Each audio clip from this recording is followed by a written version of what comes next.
no es ni amor sacro ni es profano, es las dos cosas al mismo tiempo. Y lo sacro y lo profano, lo terrenal y lo celestial, es María Magdalena.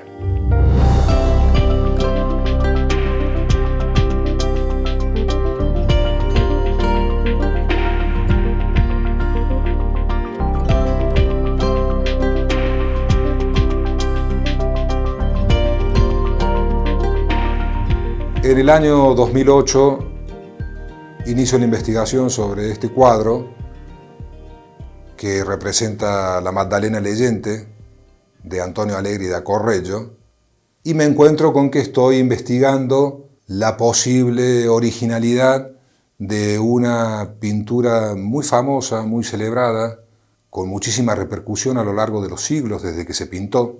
Se pintó presumiblemente en el año 1533 y desde entonces se han hecho muchísimas versiones de otros artistas, muchas copias, y a lo largo de los siglos, según se han ido creando las universidades, las instituciones académicas, los historiadores de arte han reservado una página particular para la historia de la Magdalena leyente.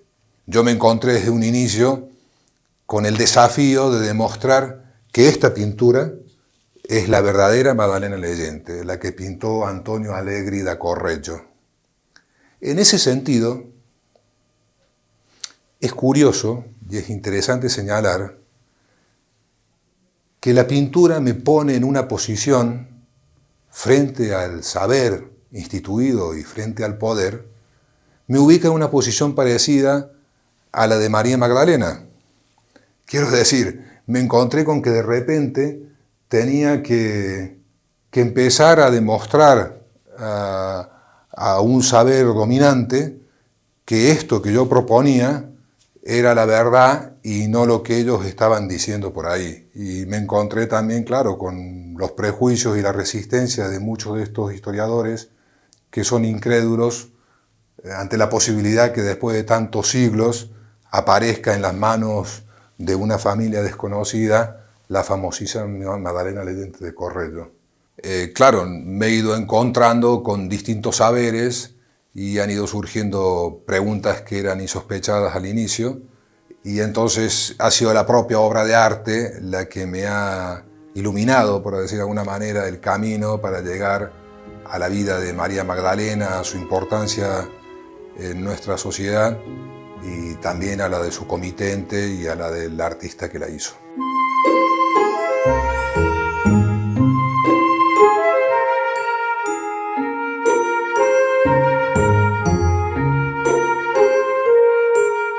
En mi opinión, María Magdalena, si bien es un personaje, uno de los personajes que acompañó a Jesús, para comprender a María Magdalena, claro que hay que primero acercarse a la enseñanza de Jesús, pero también para comprender a Jesús hay que tener en cuenta a María Magdalena, en el sentido que María Magdalena es portadora de aquel aspecto, digamos, femenino, por decirlo de alguna manera, dentro del cristianismo, que fue lamentablemente una tradición ocultada, silenciada, menospreciada durante muchísimos siglos. Tengamos en cuenta que recién en el año 2016, el Papa Francisco, nuestro Papa actual, recién en el año 2016 la fiesta de María Magdalena se incorpora en el calendario romano. Quiere decir que hasta el año 2016 María Magdalena no tenía reservada una fecha dentro del calendario litúrgico romano para festejar su día. Eso es una cosa muy impresionante, teniendo en cuenta que María Magdalena hoy en día es reconocida por la propia Iglesia Católica como la apóstol de los apóstoles, aquella que llevó el mensaje a los que después llevarían el mensaje a los otros, la primera que lo vio resucitado. A mí me interesa sobre todo de la imagen de María Magdalena su fortaleza cristiana, ¿no? Su fortaleza en la fe. Amarás a tu prójimo como a ti mismo y amarás a Dios por encima de todas las cosas. Por encima de todas las cosas. Todas las cosas las tuvo Miriam de Magdala. pertenecía a una familia rica.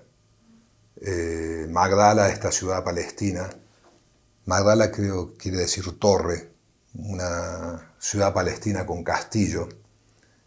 Cuando muere el padre de María Magdalena, se dividen las propiedades entre sus hermanos, ¿no? Entre Marta, que era la mayor, María Magdalena, y Lázaro, el famoso personaje resucitado de los evangelios. Amarás a Dios por encima de todas las cosas. Ella, cuando se encuentra con la palabra de Cristo, se da cuenta que todas las cosas no alcanzan a responder lo que ella se pregunta acerca de la vida, que todas sus comodidades no la hacen sentir del todo cómoda, que hay algo que ella busca, que no sabe exactamente qué es, pero que ese tipo que viene por ahí barbudo, con esas formas, entre líneas, lo dice. Y entonces ella decide renunciar a todo y seguirlo en la fe. Entonces decide renunciar a una posición de comodidad para transitar otra que es más dura, que es la de la pregunta, digamos la de la ignorancia, ¿no? La de sostener una pregunta hasta el final sin respuesta.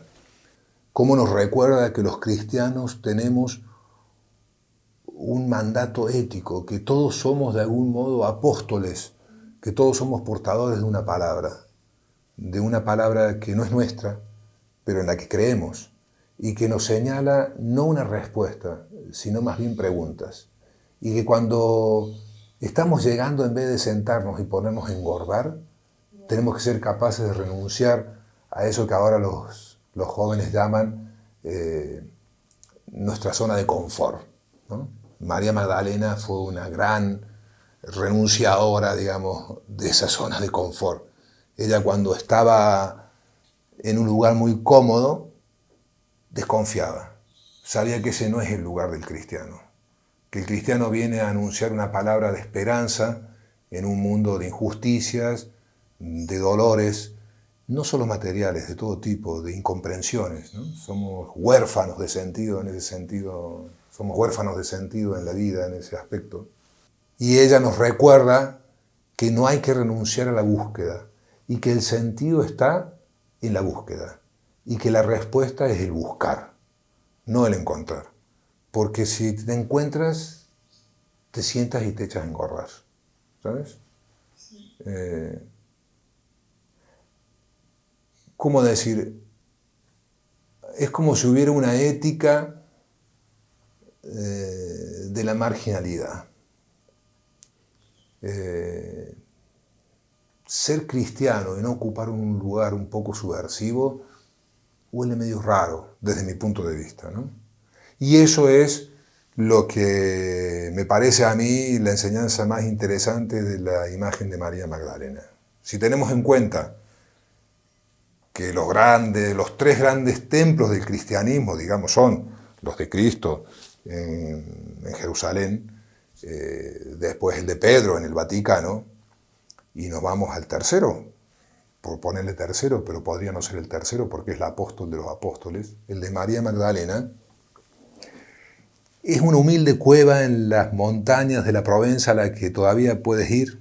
El 22 de julio se siguen juntando una centena de cristianos a llevar sus reliquias y a hacer una procesión hasta ese lugar donde ella vivió los últimos 30 años de su vida, y sus reliquias están en un pueblito de la Provenza francesa, digamos, de una humildad y una proximidad al prójimo de la que carecen las otras dos tumbas, ¿no?, del cristianismo tan importantes. La imagen de María Magdalena es coherente hasta el final, digamos, hasta el día de hoy. Una vez más, si hasta hemos tenido que esperar más de 2000 años para que María Magdalena tuviera una fiesta señalada en el calendario romano, es que eso más o menos nos indica que ella hasta las últimas consecuencias ha sido coherente con la palabra que Él nos ha dejado.